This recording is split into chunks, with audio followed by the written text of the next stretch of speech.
What's up everybody? Nate here. The Russia-Ukraine crisis is causing issues for just about every single economy in the world right now. It's even threatening to send inflation through the roof. And while it's a complete tragedy in every sense of the world, we are only beginning to see the issues that this conflict is causing. As most of you know, the prices at the gas pump and just about every industry in the United States are going up right now. Well, that's because of the Russia-Ukraine conflict. But more importantly, this might just be the beginning of a complete energy crisis in the United States, as Russia is one of the leading suppliers of oil for the entire world. And while Russia's economy has taken a huge hit because of this war and economic sanctions placed on it from the United States and countries around the world, it may end up being the economies of the United States and NATO nations that end up facing huge issues in the long term. So today I want to talk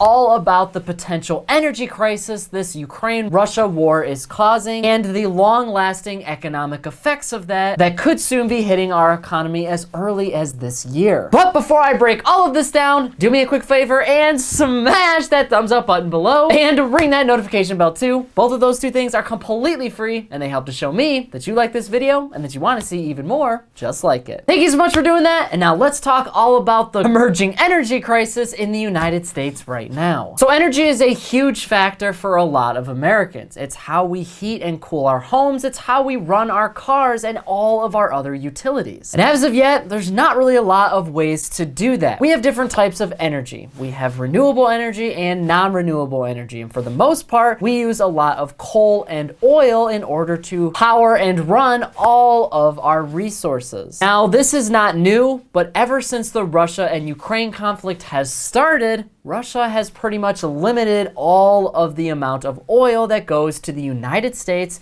and other countries. This means that we're running into a little bit of a shortage, sending gas prices through the roof. And that's just oil. Russia has a ton of other resources that it is the primary producer of in the world, like wheat and some precious metals. Those industries are most likely going to go up in price in the United States, but there's a bigger issue here, and it lies in America's energy. President Joe Biden has called for the release of around 30 million barrels of oil in United States reserves, and he's working with other countries around the world to release around 30 million more. That's 60 million barrels that the United States can then utilize, but that's not going to last long. On average, the United States consumes around 15 to 20 million barrels of oil every single day. So essentially, President Joe Biden released all of this oil and it only bought us around 2 to 3 days. The whole purpose of that was to lower gas prices in the United States in the short term. We don't really know what's going to go on with the Russia-Ukraine crisis. We don't know how long it's going to last for. So in theory, releasing those barrels of oil now could potentially have really good short-term effects on our economy. But the United States only has so many barrels of oil in reserves. There's competing numbers here, but the United States has around 700 million barrels of oil in its strategic reserves. If this war continues for the long term and the United States has to continually take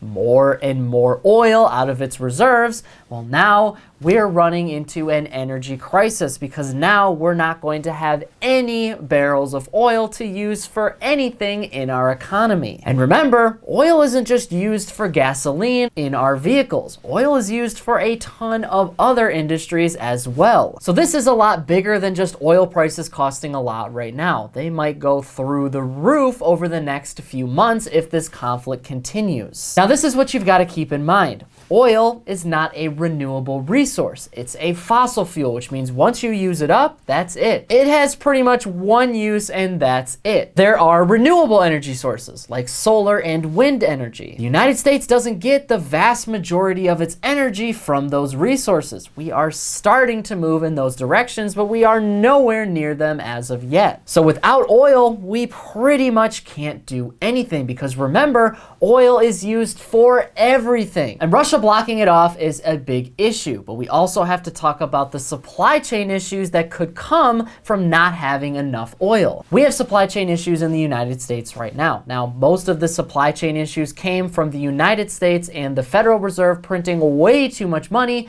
back in 2020 and in 2021. You see, our country was in the midst of the pandemic and we needed money in order to lift ourselves from a possible depression. We went into a recession extremely quickly because nobody was spending money and businesses weren't really able to pay their employees anymore. Everything shut down, and when things eventually picked back up, there was so much demand because people were kept up for a long period of time in their houses, and now they've got way too much money to go out and spend. And they did. They went out and spent that money, and then we ran into supply chain issues. That has naturally made the price of everything go up because you don't have enough products to meet demand in the United States, which means inflation is going up by record rates. In fact, in January 2022, inflation went up by around 7.5%, the highest we've seen in well over 40 years. That has been alleviated as the pandemic has gone on, as demand has kind of been hit or miss in every single area in the country.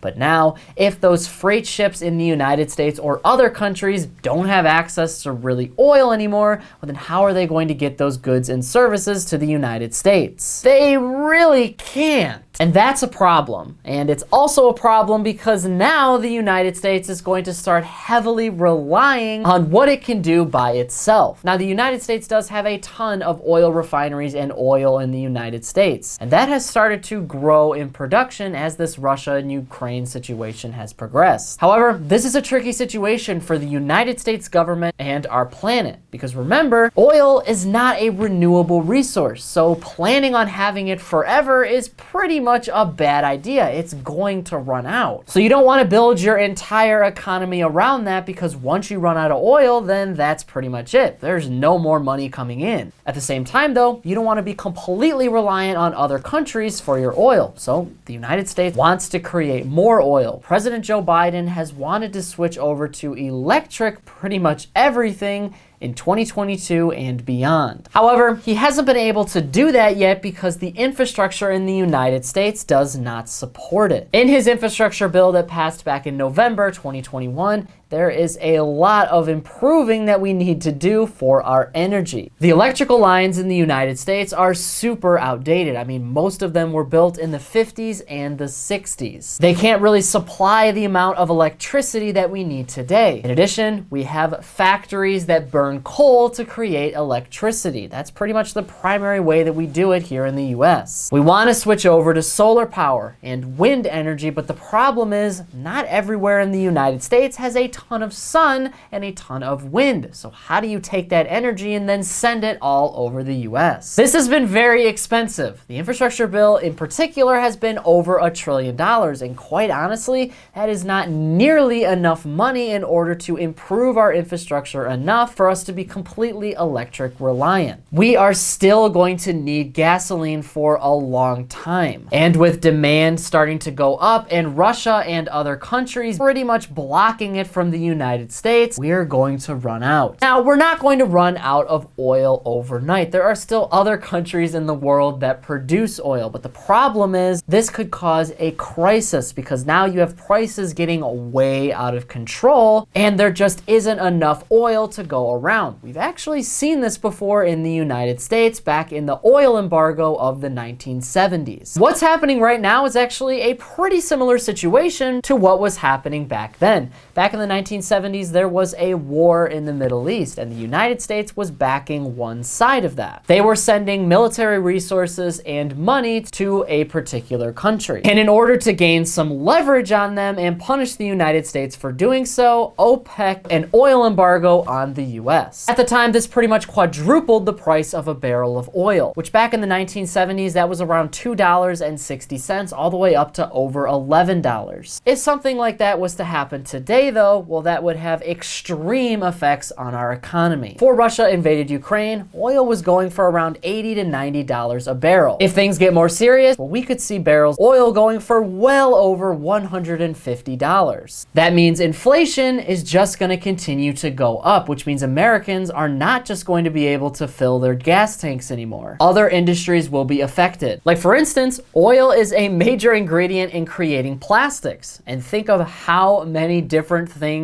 involve plastics in not just the United States, but the rest of the world. If it becomes extremely difficult to produce those, then prices are going to go up. And prices are already rising in the United States right now. So with all that being said, here's what you need to know. The Russia-Ukraine conflict has a lot of implications for other nations around the world, economies and markets involved. The United States and other countries have imposed so many sanctions on the Russian government that it's basically crushing their economy right now. But I don't want us to get way too ahead of ourselves. Russia still has a ton of power and resources. Because they lead the world in oil production, if they stop completely bringing that over to the United States, or the United States runs out of oil in its strategic reserves, that could send the entire economy into full-blown panic mode. We are energy reliant. I mean, everything that we own has to be powered by something, and in most cases, that's by oil or fossil fuels, natural gas, and the like. A lot of that comes from the Russia region, and it has the potential to send our supply chains in further disarray, because now they can't get enough oil to power their ships. Meaning prices in the United States are going to go through the roof if we have a prolonged conflict in Ukraine and Russia, and things begin to escalate even further. Now, obviously, we don't know if that's going to happen. In the meantime, the United States is pulling out barrels of oil by the millions from its reserves. That's not going to last forever though. The United States at the moment is still looking to go all electric. At some point, the United States is going to have to respond within its own economy to all of this heavy inflation. There's only so much the Federal Reserve can do though. They can't just raise interest rates and stop all of their stimulus super aggressively, because that's not really going to help, because all the things that are causing inflation are overseas. But again, they're gonna have to do something here, which ultimately could send our economy into crisis mode. We've already printed more money over the last 2 or 3 years than we pretty much ever have in the United States history. So printing money again at that scale isn't really going to help. In fact, it's probably only going to raise inflation more. Businesses still need to get things so they can start supplying the shelves even more, but that's going to be difficult if we're running into an energy crisis, because not only will prices at the pump go up, it's going to be a lot harder for Americans to heat their homes and cool their homes or office buildings. And because the United States is not completely energy independent, well, there's not much we can really do here. So I know I've said this in other videos, but I cannot possibly stress this enough. The Russia-Ukraine crisis needs to end. Not only is it a tragic loss of human life, but the strain on our economy and world economies is going to have rippling effects for a long time. So it's not just Russia's economy that we need to think about here. It's our own. But now I want to hear from you on this issue. What do you think about the United States possibly facing a full-blown energy crisis